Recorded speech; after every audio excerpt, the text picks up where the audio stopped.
معاكم كده فيديو جديد من مزرعة الكورة، تقديم ابو زيزو.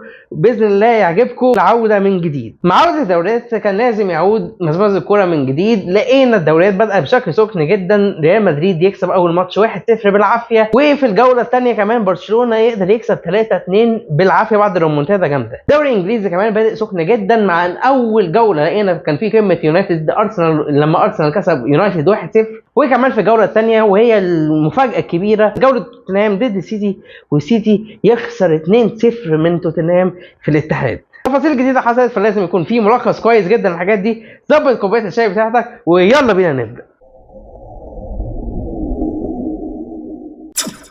عاملين ايه الاخبار؟ شوفوا عايزين نبدا منين. خلينا نبدا دلوقتي من الدوري الانجليزي ونتكلم اول حاجه عن فرقتين انا عايز اتكلم عليهم يا جماعه الموسم ده، وهو تشيلسي وتوتنهام. تشيلسي وتوتنهام الفرقتين عملوا مردود كويس جدا وايجابي ويخوف شويه ويديلك بصمه امل كاي واحد مشجع تشيلسي، وانا محب لتشيلسي، واي واحد كان مشجع لنادي توتنهام. تشيلسي في كاس العالم للانديه ظهر بوجه مغاير جدا، وقدر كمان ان هو يفوز بيه ضد باريس سان جيرمان بعد ما احرج بطل الشامبيونز ليج. الناحيه الثانيه ان توتنهام كمان كان لسه لاعب السوبر الاوروبي، بس خسر بضربات الجزاء ضد باريس سان جيرمان. اشر ونور لي لمبه كده، هو الفرقتين دول يا جماعه لازم نتابعهم الموسم الجديد. انزو ماريسكا واضح عنده حاجه هيعملها، وتوتنهام كمان واضح ان هي ليها اسلوب جديد من فريق مش بيكسب اي بطولات لفرقه كانت ممكن جدا تكسب السوبر الاوروبي عادي. فعلا مع بدايه الموسم الجديد لقينا تشيلسي اول ماتش تعادل 0-0، بس تاني ماتش كسب 5، ولقينا كمان توتنهام اول ماتش كان سهل بالنسبه لها، والماتش الثاني كان ضد السيتي، كانت القمه الكبيره كانت في ملعب السيتي،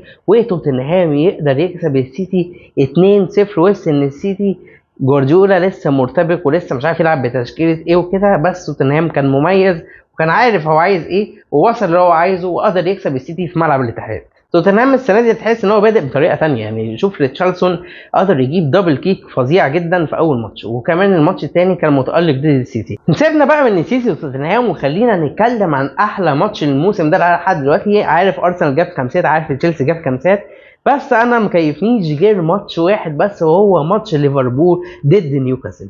ايه الماتش ده يا جدعان؟ الماتش ده ليفربول ضد نيوكاسل، ماتش طبعا عارفين بره الماتش في ان في ازمه كبيره جدا على ايزاك، ده حرب على ايزاك، انا عايز ايزاك وايزاك مش كمان عايزني، والناحيه الثانيه ايزاك انا مش بتدرب مع الفرقه عشان بضغط عليهم ان انا عايز اروح لك انت. بس نيوكاسل عايزه تثبت ان احنا لا احنا اجمد، لا احنا بقى ايه هناخد بطارنا في الملعب لو هو فعلا انتوا عايزين ايزاك. نيوكاسل بدأ الماتش بروح فظيعه جدا، اللعيبه كلها مستموته. اكتر واحد صراحه عجبني في الشوط الاولاني كان هو اللعيب اللي اتطرد، وهو انطونيو جوردون لعب ماتش فظيع. عارف ان هو مش بيلعب كراس حربه، عارف ان هو كان ليه الحريه الفظيعه، عارف ان هو ضيع كتير، بس شوفوا شغفه، شوفوا روحه، شوف ان اصلا فرقه نيوكاسل كلها كانت بتلعب بروح فظيعه جدا. بس الرياح بتاتي بما لا تشتهي السفن، ولقينا ان جرافنبرش جاب كوره كده صايعه، عملها بليسنج جنب العارضه وفي ظهر 3 مدافعين، حرفيا نيك بوب واقف ما شافش الكوره ودخلت حطها حط معلم، يعني جون صايع. في الوقت ده لقينا ان ليفربول مسك شويه الدنيا، صلاح كان هيعمل اسيست بس الكوره ضاعت بطريقه غريبه جدا. لقينا بقى ان ليفربول بدا يفوق، بدا يهدى، بدا هو المستحوذ وهو المتقدم. في الوقت ده لقينا ان نيوكاسل خلاص تحس ان معنوياتهم هبطوا، تحسوا بقى بيعملوا تدخلات غريبه، تحس ان هو انطونيو جوردون من كتر اليأس ومن كتر ان هو فقد الامل عمل تدخل على فان دايك، واحنا اصلا كنا بنلعب في الوقت الدقيقه 46 في الوقت بدل الضايع، تدخل ملوش اي لازمه، كوره ملهاش اي اهميه، وانطونيو جوردون اللي انا شايفه احسن لعيب في الشوط الاولاني يتطرد. الشوط الثاني ليفربول بدا كده ضربهم ضربه، والجون الثاني دخل بيقول لك من غير ما ارن سلوت اصلا يلحق يقعد على الدكه. ليفربول قدر يجيب الجون الثاني وظبط الدنيا. احنا قلنا ماتش خلاص نيوكاسل بيلعب ب 10 لعيبه الدنيا انتهت، بس نيوكاسل يجيب جون، بعد كده يجيب الجون الثاني والتعادل، بعد كده يروح ارن سلوت يجيب ريون نجومها اللعيب اللي عنده 16 سنه ينزله هو وكيزا، كان بطل الريمونتادا بتاعت قبل كده، وهم دول قال لهم يعني انا املي فيكم.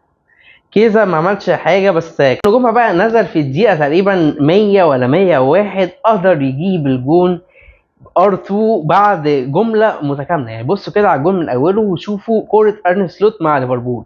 كوره ارن سلوت كوره سهله، كوره باصات صغيره، آلات سريعه، شفنا محمد صلاح ساهم بشكل كبير في الجون، شفنا كيزا فنت العمل الصايع، عدى الكوره وصلت لنجومها يا دوبك هو قدام الحارس، بس نجومها ما سماش، جاب الجون وكتب نفسه كاصغر رابع لاعب يسجل في تاريخ الدوري الانجليزي، وليفربول يكسب ماتش وربما يكون من اصعب الماتشات بتاعت ارن سلوت مع ليفربول في الدوري. واخر حاجه هتكلم عليها في الدوري الانجليزي عن ارسنال كسب ماتش يونايتد باداء مش مقنع قوي، بس الماتش اللي بعده قدر يكسبوا سكور. ارسنال للاسف لعنه الاصابات بتاعت الموسم اللي فات لسه مكمله معايا الموسم ده، ساكا اتصاب، هافرز مصاب، نورجارد اللعيب الجديد مصاب، اوديجارد مش عارف مصاب ولا لا، في لعيبه كتيره جدا من ارسنال بتتصاب. فهل ارسنال هيحل الموضوع بتاع الاصابات ده؟ هل هيقدر يتفوق عليه باللعيبه اللي هو جابها؟ هل جيفريس اللي لقيناه جاب جونين بتوعه بالكدر وبالاحتفال بتاعه، اللعيب السفاح القناص السويدي، هل جيفريس هيقدر يتألق الموسم ده؟ نسيبنا بقى من الدوري الانجليزي ونخش على الدوري الاسباني. الدوري الاسباني برشلونه قدر يكسب اول ماتش، كان ماتش سهل بالنسبه لبرشلونه، بس تاني ماتش كان ماتش صعب ضد ليفانتي جاب الجون والتاني، بس برشلونه قدر يعمل رومنتادا صعبه جدا. لامين يامال قدر يثبت ان هو لعيب كبير. لامين يامال ساهم في اول جون وساهم في الجون الثالث بشكل كبير، الاون جول اللي دخل. فلامين يامال يا جماعه لعيب صحيح ممكن بنختلف بشكل كبير، او اكيد بنختلف بشكل كبير عن تصرفاته خارج الملعب في الفتره الاخيره، وان هو بيحاول يستفز الخصم اكتر، وان هو مش بيركز في كوره، المفروض يركز في الملعب بس، خصوصا ان هو الفتره دي لازم يركز في الملعب بس لامين يامال اثبت ان هو لحد دلوقتي مش متاثر بافعاله خارج الملعب، ولسه بيقود برشلونه، وهو يكون الماتش الاولاني وهو يكون السبب في الفوز بالماتش ده، والماتش الاولاني جاب ار2 جميل جدا. فرغم ان برضو الماتش التاني ده ممكن احنا نختلف عن ادائه في معظم الماتش، بس في الاخر لامين يامال هو عمل الجونين، فبرشلونه قدر يكسب. الناحيه الثانيه ريال مدريد اول ماتش ما كانش مقنع قوي، اول ماتش كنا ممكن نتكلم ان هو الفرقه الثانيه كان ممكن تتعادل جدا، وريال مدريد كسب اصلا بضربه جزاء، هدف وحيد من ضربه جزاء عن طريق كيليان امبابي. وكيليان امبابي ده اللي انا عايز اتكلم عليه. كيليان امبابي لعيب جماهير ريال مدريد قالوا ان هو مش في مستواه. ازاي مش في مستواه يا جماعه؟ ده جايب الموسم اللي فات اكتر من 40 جون. كيليان امبابي الموسم ده لحد دلوقتي هو اللي شاركه في ماتشين. فكيليان امبابي الصراحه شئت ام ابيت لا هو قدر يتكيف مع اسلوب المهاجم، قدر يتكيف مع اسلوب ريال مدريد، وكان مع انشيلوتي متالق، ودلوقتي كمان مع تشابي الونسو متالق. هو اللعيب الوحيد عنده استمراريه ومع كل الظروف، يعني حتى مع باريس، حتى مع ريال مدريد، حتى لو انت شايف ان ده لسه ما جابش المستوى بتاع باريس، لا كيليان امبابي لعيب انا شايف ان هو برده الموسم ده هينافس على الهداف وبنسبه كبيره جدا هياخدها، وكمان هيطلع من الموسم مش اقل من 30 40 جون زي الموسم اللي فات. بالنسبه للدوريات الثانيه الصراحه انا ما تابعتش قوي، بس لقيت ان البايرن كسب 5-0 في اول ماتش ليه، لقيت لويس دياز جاب جون وصنع جونين والدنيا قلاجه معاه خالص. البايرن عاجبني فيه ان هم قدروا يغيروا الجلد بتاعهم من غير ما انت تحس على مدار السنين، تحس ان هو حاسس الاجنحه بتوعه مش قوي. راح مشى السنه اللي فاتت كومان وسانيه وقبل الموسم ده، وجاب اوليزي كان جايبه من الموسم اللي قبليه، وجاب لويس دياز. بالنسبه لليفاندوسكي كان عوضه على طول بكين، بالنسبه لمولر فتعوض خلاص بموسيالا، وفي كمان جنابري موجود. فانا شايف ان بايرن الصراحه يعني هم كاداره ماشيين كويس جدا، بس ان هم العلامه الاستفهام الكبيره اللي عملوها ان هم يجيبوا فينسنت كومباني، شايف ان هو لسه مش مدرب، ما عندوش الخبرات، بس لسه هنشوف الموسم ده ممكن يعمل ايه. الناحيه الثانيه في الدوري الايطالي برضو ما تابعتش كتير، بس لقيت ان الاي سي ميلان في حال صعب جدا، وخسر اول ماتش ضد كريمونيزي 2-1. اي سي ميلان دايما ادارته علامه استفهام، دايما صفقاته، دايما المدربين اللي بيعينوها. اي سي ميلان مش عارف هيوصل لحد فين، بس اتمنى ان الفرقه يعني تفوق شويه، او يعني يعملوا اي حاجه. سابوا سيو هرنانديز يمشي 25 مليون، حاجه انا مش متخيلها لحد دلوقتي، ومش مستوعبه ازاي سيو هرنانديز يمشي ب 25 مليون. بس لسه ليو موجود، بس مش عارف كان لعب الماتش ده ولا لا، بس اتمنى اي سي ميلان. الناحيه الثانيه لقيت النابولي اللي برده بادئ بدايه جامده جدا، الثنائي بتاع مانشستر القديم هو اللي سجل المره دي، واحد كان بيلعب في يونايتد هو اليكس موكتوميناي اللي هو كان عامل موسم خرافي الموسم اللي فات، جاب جون، والتاني اللي جاب الجون هو الوافد الجديد كيفن دي بروين.